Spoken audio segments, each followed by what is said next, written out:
بسم اللہ الرحمن الرحیم نحمدہ ونصلی ونسلم علی رسولہ الکریم اما بعد فاعوذ باللہ من الشیطان الرجیم بسم اللہ الرحمن الرحیم۔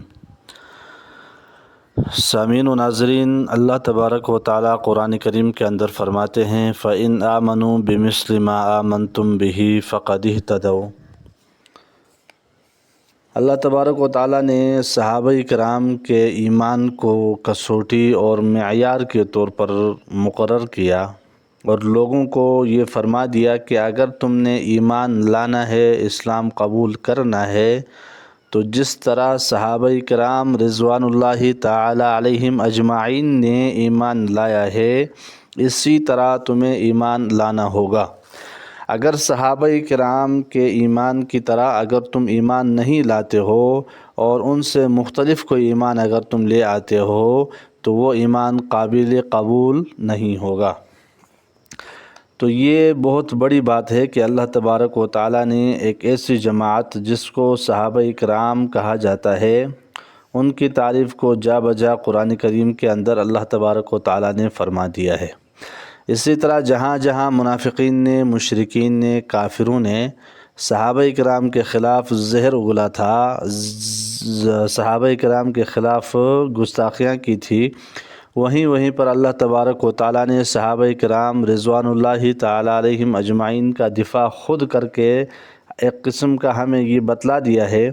کہ جہاں بھی جس زمانے کے اندر بھی اگر صحابہ کرام کی توہین کی جائے، صحابہ کرام کی ناموس پر کیچڑ اچھالا جائے، صحابہ کرام رضوان اللہ تعالی علیہم اجمعین کی عزت اور آبرو پر کوئی ڈھاکہ ڈالے، تو اس وقت لوگوں پر، عوام امت پر واجب ہے، مسلمانوں پر واجب ہے کہ وہ دفاع صحابہ کا کام کرے۔ تو اللہ تبارک و تعالی ہمیں صحابہ کرام رضوان اللہ تعالی علیہم اجمعین کا دفاع ہر وقت ہر زمانے میں کرنے کی توفیق عطا فرمائے، کیونکہ میرے دوستو صحابہ کرام رضوان اللہ تعالی علیہم اجمعین کے بغیر ایمان بھی نامکمل ہے ہمارا، اور اگر ہم صحابہ کرام رضوان اللہ تعالی علیہم اجمعین کو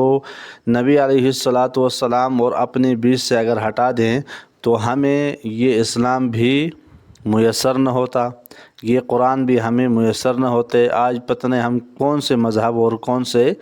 اس دین پر چل رہے ہوتے۔ تو یہ اللہ تبارک و تعالیٰ کا بڑا فضل تھا، اور صحابہ کرام رضوان اللہ تعالی علیہم اجمعین نے نہ رات دیکھا، نہ دن دیکھا، نہ اپنی بیوی بچوں کو دیکھا، اور دین کے خاطر کہ جہاں تک ہو سکے دین پہنچ جائے، صحابہ کرام رضوان اللہ تعالی علیہم اجمعین نے اسفار کر کے نبی علیہ الصلاۃ والسلام سے ڈائریکٹ دین لے کر کے ہم تک پہنچایا۔ اگر بیچ سے صحابہ کرام کو ہٹا دیا جائے، نہ تو ہمارے پاس قرآن بچتا ہے اور نہ ہمارے پاس دین بچتا ہے۔ میرے دوستوں، یہ باتیں تو ہم نے سمجھ لیا ہے۔ اب صحابی کہتے کس کو ہے، صحابی کی جو تعریف ہے شریعت کے اندر وہ کون سی تعریف ہے، صحابی کہا کس کو جاتا ہے، تاکہ ہمیں مکمل پتہ ہو اپنے دین پر، اپنے صحابہ کرام کے متعلق، اپنے انبیاء علیہم الصلاۃ والسلام کے متعلق ہمیں پتہ ہونا چاہیے کہ صحابہ کسے کہتے ہیں، انبیاء کسے کہتے ہیں، دین کسے کہا جاتا ہے۔ تو صحابی اسے کہا جاتا ہے جس نے بحالت ایمان نبی اکرم صلی اللہ علیہ وسلم کی زیارت کی ہو، یا نبی علیہ الصلاۃ والسلام نے اس کو ایمان کی حالت میں دیکھا ہو اور ایمان پر اس کا خاتمہ ہوا ہو۔ یعنی صحابی اس شخص کو کہا جاتا ہے کہ جس نے تو نبی علیہ الصلاۃ والسلام کو دیکھا ہو، نبی علیہ الصلاۃ والسلام کی زیارت کی ہو، یا نبی علیہ الصلاۃ والسلام نے اس کو ایمان کی حالت میں دیکھا ہو، اور اسی صحابی کا خاتمہ جو ہے وہ بھی ایمان پر ہوا ہو، تو اس کو صحابی کہا جاتا ہے۔ سامعین مکرم، انبیاء علیہم الصلاۃ والسلام کے بعد افضل ترین جو لوگ تھے وہ صحابہ کرام تھے۔ انبیاء علیہم الصلاۃ والسلام کے بعد انسانوں میں سب سے افضل صحابہ کرام، کیونکہ ان انبیاء کے بعد تمام صحابہ روئے زمین پر کیا ہے، افضل ہے، لیکن ان کے بیچ میں پھر اللہ تبارک و تعالیٰ نے مراتب کے اعتبار سے کچھ صحابہ پر فضیلت دی ہے۔ ان میں سب سے پہلے جو ترتیب اور فضیلت ہے وہ ہے صحابہ کرام ہے جو سب سے زیادہ افضل ہے تمام صحابہ کرام میں. ان میں سب سے زیادہ افضل جو ہے سیدنا ابوبکر صدیق رضی اللہ تعالیٰ عنہ ہے، پھر سیدنا عمر فاروق رضی اللہ تعالیٰ عنہ ہے، پھر سیدنا عثمان غنی ذو النورین رضی اللہ تعالیٰ عنہ ہے، پھر حضرت سیدنا علی رضی اللہ تعالیٰ عنہ ہے. اسی طرح پھر عشرہ مبشرہ میں باقی جو 6 صحابہ ہیں وہ دوسرے نمبر پر ان کے بعد آتے ہیں. ٹھیک ہے، ان میں سب سے پہلا جو ہے یعنی